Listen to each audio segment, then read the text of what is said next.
সবাইকে স্বাগতম জানাচ্ছি আমার আজকের ভিডিওতে। কি মাখলে সারা রাত সঙ্গম করা যায়?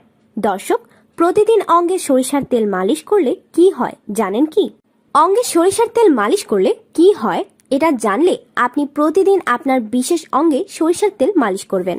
কথাটি শুনে নিশ্চয়ই আপনারা অবাক হচ্ছেন, তবে ভিডিওটি না টেনে একবারে শেষ পর্যন্ত দেখলে আপনাদের সব ভুল ভেঙে যাবে। ভিডিওটিতে আপনাদের দেখাবো কিভাবে অঙ্গে সরিষার তেল মালিশ করে ঘন্টার পর ঘন্টা মিলন করা যায়। তাহলে দেরি না করে চলুন ভিডিওটি শুরু করে দিই। অঙ্গে যে সমস্যা সবচেয়ে বেশি হয় তা হচ্ছে আগা মোটা গোড়া চিকন। এটা কেন হয় জানেন? এটা হয় হস্তমৈথুনের কারণে। আপনি যদি 3 দিন পর পর একরকম করে হস্তমৈথুন করে থাকেন তাহলে বেশি একটা সমস্যা হবে না, তবে প্রতি 3 দিনে একেবারে বেশি হস্তমৈথুন কোনোভাবেই করা যাবে না। যারা প্রবাসে থাকেন তাদের মধ্যে অনেকেই 2 ঘন্টা পর পর হস্তমৈথুন করে থাকেন, এটা মোটেই ঠিক না। এছাড়া অঙ্গে অনেক রকম রোগ হয়।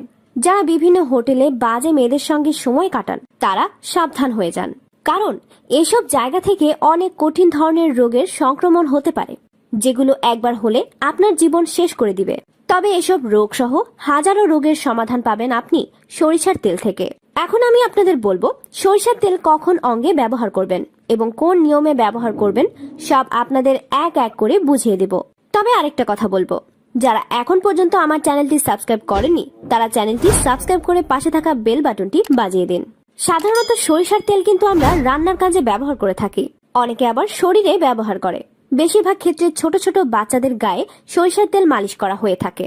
সরিষার তেল অঙ্গে ব্যবহার করার পূর্বে অবশ্যই যাচাই করে নিতে হবে যে সরিষার তেলটি খাঁটি কিনা। দোকানে যেসব সরিষার তেল কিনতে পাওয়া যায় তা কিন্তু মোটেই ব্যবহার করা যাবে না।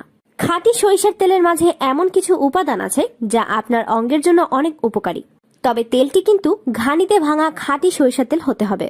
এই সরিষার তেলটি যদি আপনার অঙ্গে মালিশ করতে পারেন তাহলে আপনার অঙ্গ হয়ে উঠবে সুস্থ এবং সতেজ। এবার চলুন মালিশ করার নিয়মটা জেনে নিই। প্রথমেই তেল অঙ্গে মালিশ করার আগে আপনার অঙ্গটি ভালো করে ধুয়ে নেবেন। ধোয়ার জন্য আপনি সাবান ব্যবহার করতে পারেন। অঙ্গ ভালো করে ধুয়ে নেওয়ার পর তার নরম কাপড় দিয়ে ভালো করে মুছে নিতে হবে। ভালো করে মুছে না নিলে সরিষার তেল মালিশ করতে সমস্যা হবে। এরপর আপনার অঙ্গ সামান্য উত্তেজিত করুন, খুব বেশি উত্তেজিত করবেন না কিন্তু। অঙ্গ সামান্য উত্তেজিত থাকলে সুবিধা মতো সব জায়গাতে মালিশ করা যায়। এবার 10 থেকে 12 ফোঁটা সরিষার তেল হাতে নিন। সরিষার তেল হাতে নিয়ে আপনার অঙ্গের যেখানে যেখানে ঢিলা বা চিকন মনে হয় ঠিক সেখানে সেখানে মালিশ করুন। দর্শক, অনেকেই অঙ্গের রগ ঢিলা হওয়ার কারণে স্ত্রীকে সুখ দিতে পারেন না, আবার অনেকেই অতিরিক্ত হস্তমৈথুন করার কারণে দ্রুত বীর্য বের হয়ে যায়।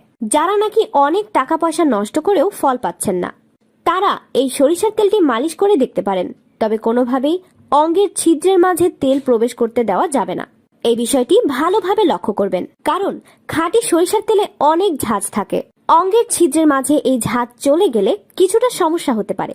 আরেকটা কথা, অঙ্গে তেল মালিশ করার সময় ভুলেও হস্তমৈথুন করা যাবে না, তাহলে এই মালিশ আপনার কোনো উপকারে আসবে না। এখন কথা হলো অঙ্গে কখন তেল মালিশ করবেন। আপনাদের মধ্যে যারা অবিবাহিত আছেন তারা রাতে ঘুমাতে যাওয়ার আগে 5 থেকে 7 মিনিট সরিষার তেল মালিশ করবেন, আর যারা বিবাহিত আছেন তারা রাতে মিলনের পরে 5 থেকে 7 মিনিট মালিশ করবেন। তেল মালিশ করার 20 মিনিট পর দেখবেন যে তেলটি অঙ্গের সাথে মিশে গেছে।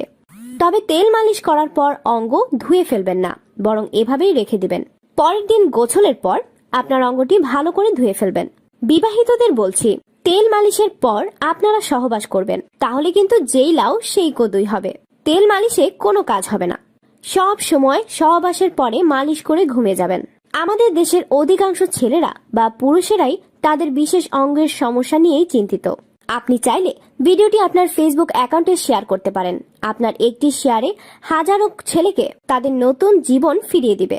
সবশেষে বলবো, ভিডিওটিতে একটি লাইক দিয়ে দিন এবং আমাদের সাথেই থাকুন। সবার জন্য শুভকামনা রইল। দেখা হবে এইরকম গোপন টিপস নিয়ে নতুন কোনো ভিডিওতে। আজকের মতো বিদায় নিচ্ছি, বাই।